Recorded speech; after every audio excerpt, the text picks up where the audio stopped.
Everyone, this is Kiko Vlogs, living your actor Beast, Saint of Saudi Arabia, and welcome back to my channel. Kaya ko muna itong reaction video ang Gilman compilation. So without further ado, let's start this reaction video. Salamat sa suporta, malapit na. Malapit na talagang laban yung gwapo niya dito. Anyways. Ay, ano to?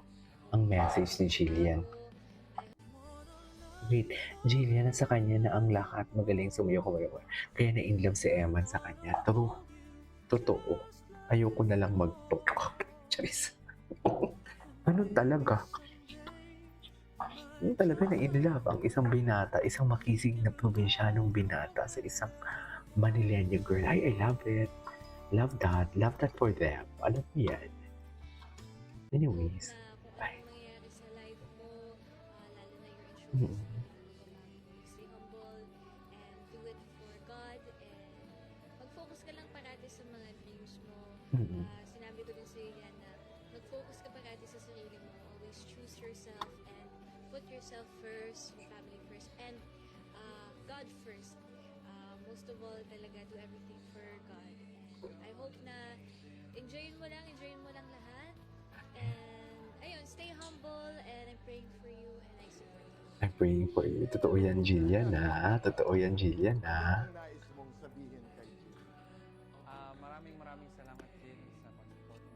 Ay, sana all sinusuportahan. Charing, sana all sinusuportahan. Sana all sinusuportahan. What's next? Tignan natin next. Ay, ito. Eman fight, follow Pacosa versus Perez.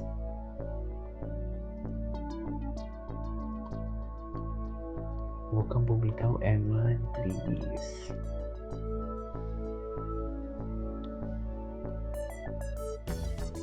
Labanan mo yan, Eman, sinasabi ko sa'yo.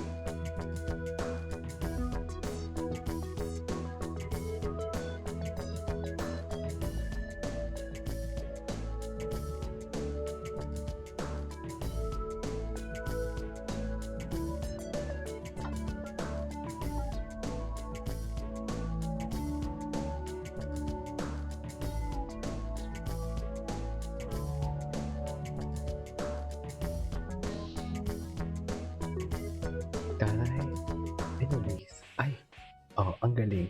Ang galing sumayaw din, ang galing sumatok. Di ba? Bakit sa dami-dami ng sports, pwede ka naman mag-swim? Bakit boxing pa talaga? Andyan yan. Pinuturuan yan. Alam mo, imposibleng hindi sila nagka-message. Tama ba yung suntok ko? Tama ba yung footworks ko? Imposibleng hindi nagtatanong si Jillian kaya. Ano to? Sino to? Si Pacquiao? Ay, pero umiba yung mukha ni Eman. Ay, ang pogi ni Eman. Eh, bago to ah. Ngayon ko lang to nakita.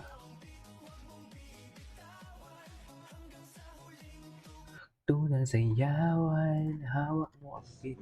Ay, Yung mga kinikita mo dito, sa Eto na nga. mo, ikaw na mismo humahawak. nag-i-invest siya. Kami dalawa po. Kaming dalawa. Kasi minsan busy ako sa mga ginagawa ko. So, minsan siya yung Anong plano mo dyan sa mga kinikita mo as siyempre bumili ng mga lupa. Wow! lupa talaga? Mga So, lupa. Hindi mo kaya. May nabili ka na. Secret. Baka puntahan niyo eh. Ay, bakit naman? Ay, sino to? Si Eman? Ay, ito na. Basta mabait ang bata, blessed ka talaga ni Lord. True. Pag mabait ka talaga, blessed ka. Sa totoo lang. Ay, kailan lang to?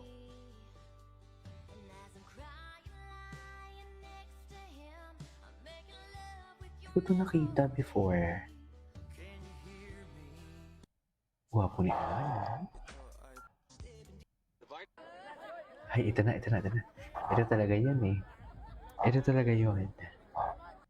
Ito talaga yung nag-hug-hug. Ay, Pakusa ay. Kay Jillian Ward, Ay, ano ba, inihabol ang bonggang regalo. Ay, ano ba? Yan lang. Baka naman eme-eme lang yan na. Hindi nagpahuli si Eman. Ito ang kumakalat na chika ngayon sa mundo ng social media matapos mabalitaang umano'y humabol ito ng regalo sa actress girlfriend na si Jillian Ward nitong araw lamang para sa kanilang second mansari ng actress nitong nagdaang araw lamang. Ayon kasi sa chika ay agaw pansin ang naging dala-dala umano ngayon ng actress na isang luxurious bag na ayon sa mga nakakaalam daw ay isang bag na nagkakahalaga ng 6 digit o malapit sa halagang kalahating milyon. Bagay na mula raw sa boyfriend nitong si Eman Bakusa Pacquiao. Nagawa raw ihabol ito ni Eman dahil ayaw niyang wala siyang maibigay kay Jillian matapos nga nang ibinigay nito sa kanyang isang maituturing na high-end motorcycle na para sa kanya ay nakakahiya kung magmamatigasan siya at baka maging dahilan pa na baka punain siya ng mga taong hindi siya gusto na halimbawa ay kuripot siya or manhid.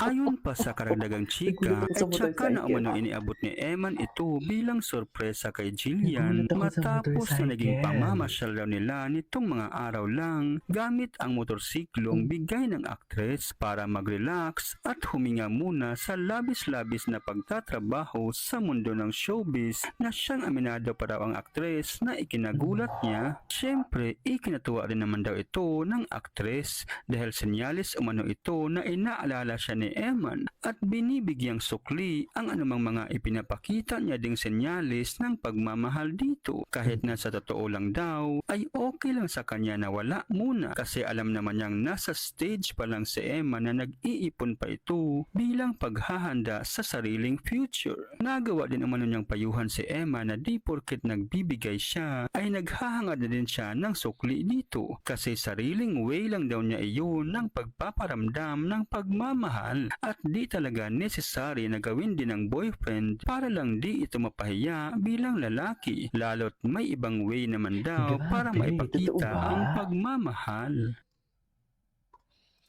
Grabe naman sa chismis. Ayan niyo ako? May problema po kayo. Ay, Busy ka ba? ano pang next? Ay, si Eman. June 12. Ito meron si Eman, no? Ay, hindi kompleto. Kaya pala din natin yung bakasyon niya ni Eman, hindi Solving Housean. Grabe naman kayo. Grabe naman, uy. So pag abot sa Lila Manila, siyempre ako ang pamilya, wala man jud dili mo gyud miingon nga dato no. Ano raman mi para sa man mi sa inyo na ordinary. Ginaingon sa mga tao nagasayang nakakwarta kay wala mo kay future, di mga para sa mong daddy, makaano ka, kalawitay ka, nahiman tayo mong daddy, like ka. Ani pa nila ako mama na alam na yung mama, mga anak, siyempre sakit dito sa lugar, no? Kasi ito kong hilak. Sensya na, dili na kayo na ikwento tong sa Anyways, it is all for today's video. This is Keeping on Vlogs and see you on my next vlog. Bye!